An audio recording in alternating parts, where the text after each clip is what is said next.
बहुत साल पहले आज का एमजीबीएस तब बहुत छोटा और सुनसान हुआ करता था।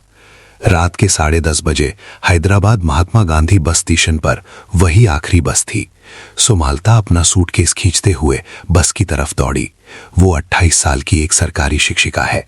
उसके पिता की अचानक तबीयत खराब हो गई थी। उसे अपने होम टाउन खम्मम जाना था। बस पुरानी थी। उस दिन एक त्योहार होने के कारण बस में एक भी यात्री नहीं था। सुनिए, क्या कोई और नहीं है? सुमा ने कंडक्टर से पूछा। इस समय कौन सफर करेगा मैडम? आप भाग्यशाली हैं। हम बस कैंसिल करने वाले थे, लेकिन आप आ गई इसलिए जा रहे हैं, कंडक्टर रामस्वामी ने कहा। ड्राइवर सुब्बाराव, जिनकी उम्र लगभग 55 वर्ष थी, उन्होंने रियर व्यू मिरर पीछे देखने वाले शीशे में सुमालता को देखकर मुस्कुराया। डरिए मत मैडम, हम हैं, आपको सुरक्षित पहुंचा देंगे, उसने कहा। वो सीट नंबर 8 पर खिड़की के पास बैठ गई। बाहर अंधेरा था और हाईवे लगभग खाली था। बस चल पड़ी। रात 12:15 बजे बस ने पहली चेक पोस्ट पार की। सुमा ने अपनी मां को मैसेज भेजा, बस में चढ़ गई हूं, सुबह 5 बजे तक पहुंच जाऊंगी। आधे घंटे बाद बस कृष्णगिरी नामक एक छोटे से गांव के पास रुकी। तभी बस के दरवाजे के पास एक महिला दिखाई दी। उम्र लगभग 60 साल, हाथ में एक छोटा सा थैला। आइए पाती, कंडक्टर ने कहा। वो चढ़ी। धीरे धीरे चलकर सुमा के पीछे वाली सीट पर बैठ गई। सुमा ने पीछे मुड़कर कहा, नमस्ते पाती। उस बुजुर्ग महिला ने बिना कुछ बोले बस सुमा को एकटक देखा। बस फिर से चल पड़ी। रात का 1 बज चुका था। सुमा को थोड़ी नींद आ रही थी। तभी पीछे से आवाज आई, लड़की, अकेले सफर कर रही हो? सुमा चौंक गई। हाँ पाती, एक बहुत जरूरी काम है। रात का सफर अच्छा नहीं होता, खासकर इस हाईवे पर। क्यों पाती?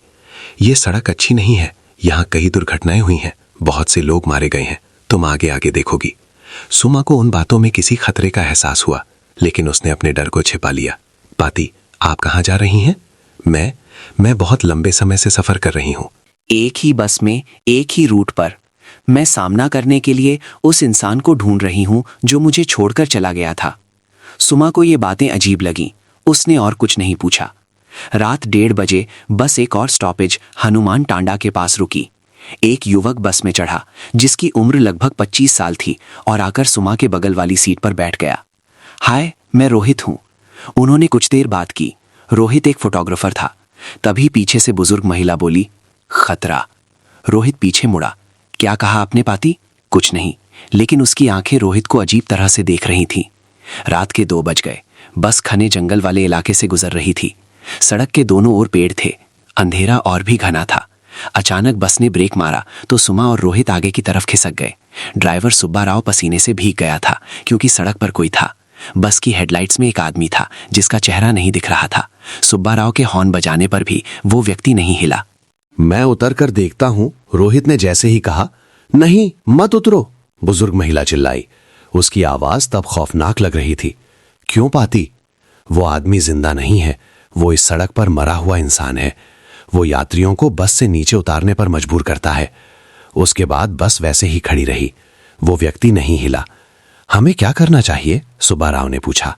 हम उसे टक्कर नहीं मार सकते, कोई और रास्ता देखते हैं। लेकिन वहां सिर्फ वही एक सड़क थी, कोई और रास्ता नहीं था।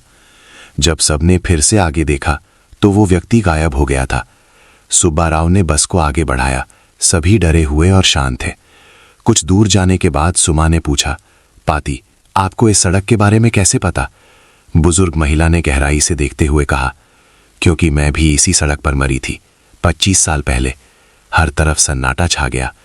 मेरे पति ने पैसों के लिए इसी बस में मुझे मार डाला था। तब से मैं इसी बस में सफर कर रही हूं। मैं उसे ढूंढ रही हूं। सुमालता का दिल कांप रहा था, लेकिन रोहित को यकीन नहीं हो रहा था। ये धोखा है। बुजुर्ग महिला ने उसकी ओर देखा और कहा, तुम मुझे छूकर देखो, मेरा हाथ पकड़ो। रोहित ने सोचा, लेकिन फिर हिम्मत करके उसने उसका हाथ पकड़ा। उसका चेहरा सफेद पड़ गया। उसका हाथ उसे छू नहीं पा रहा था। आर पार हो गया। ड्राइवर सुब्बाराव कांप रहा था। हे भगवान, हम क्या करें? डरो मत, मैं तुम्हें कोई नुकसान नहीं पहुंचाऊंगी। मैं सिर्फ अपने पति को ढूंढ रही हूं। वो हर पूर्णिमा की रात इस सड़क पर सफर करता है। आज पूर्णिमा है। उनका नाम क्या है? कंडक्टर रामस्वामी ने पूछा। वेंकटेश्वर राव। तब वो 35 साल के थे, अब 60 के पार होंगे। तभी कुछ याद आने पर सुब्बाराव बोला, वेंकटेश्वर राव, मुझे ये नाम पता है। वो 25 साल पहले इसी रूट पर ड्राइवर हुआ करता था। उसकी पत्नी गायब हो गई थी। उसने कहा था कि वो बस से उतरी और कहीं चली गई। बुजुर्ग महिला गुस्से से चिल्लाई, झूठ, मैं उतरी नहीं थी। उसने मुझे इस बस में मार दिया और मेरे शरीर को पहाड़ी के नीचे फेंक दिया। तभी बस एक और स्टॉपेज के पास रुकी, वीरभद्रपुरम। उसी वक्त एक बूढ़ा आदमी बस में चढ़ा। वही वेंकटेश्वर राव था। वो धीरे से चलकर एक सीट पर बैठा तो बुजुर्ग महिला अचानक खड़ी हो गई। उसका चेहरा बदल गया, आंखें लाल हो गई। वेंकटेश्वर राव, वो चिल्लाई। सुजाता, तुम? हाँ, तुम्हारी पत्नी जिसे तुमने मार डाला था। वेंकटेश्वर राव भागना चाहता था, लेकिन बस के दरवाजे बंद हो गए।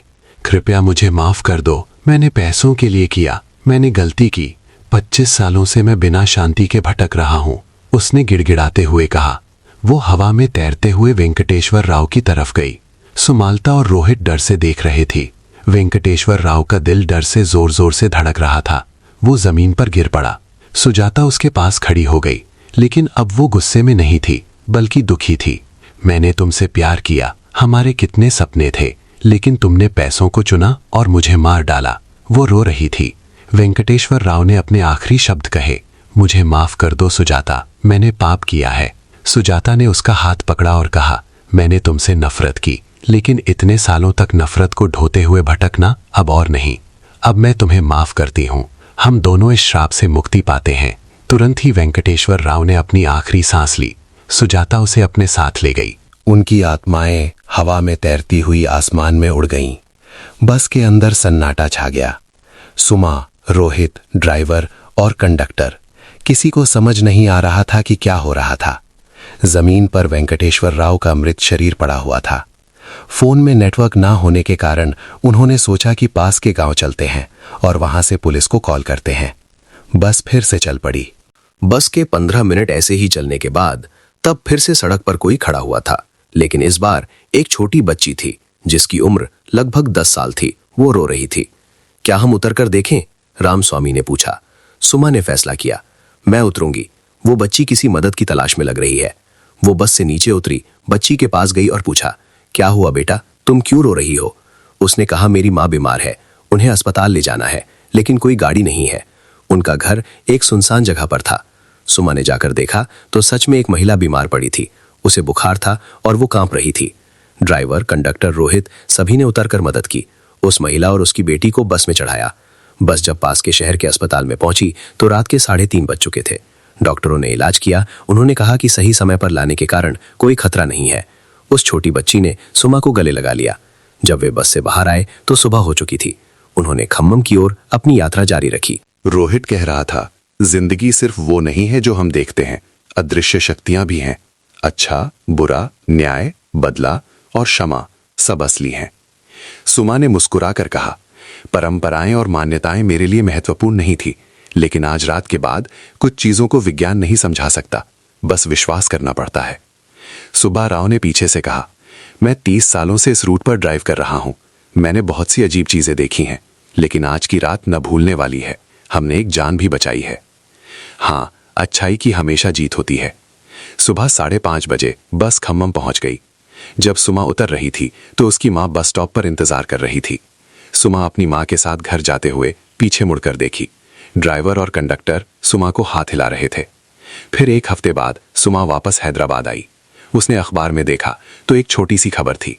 25 साल पहले गायब हुई सुजाता का शव पहाड़ी के नीचे मिला। इस बात के सबूत मिले कि उसके पति वेंकटेश्वर राव ने उसकी हत्या की थी। वेंकटेश्वर राव की पिछले हफ्ते दिल का दौरा पड़ने से मौत हो गई। दोनों शवों का उचित अंतिम संस्कार कर दिया गया है। सुमा अब हर सफर सावधानी से करती है। क्या वो भूतों और आत्माओं पर विश्वास करती है? तो हाँ, क्योंकि उसने इसे अनुभव किया है। लेकिन अब वो डरती नहीं है। हर सफर का मतलब सिर्फ मंजिल तक पहुंचना नहीं होता। रास्ते में हम क्या सीखते हैं वही महत्वपूर्ण है। अच्छाई, हिम्मत और मदद, ये हमेशा हमारी रक्षा करते हैं, अंधेरी रातों में भी। गाइज, अगर आपको ये कहानी पसंद आई हो तो एक लाइक करें। ऐसे ही और वीडियोस के लिए चैनल को सब्सक्राइब करें। देखने के लिए धन्यवाद। जय हिंद।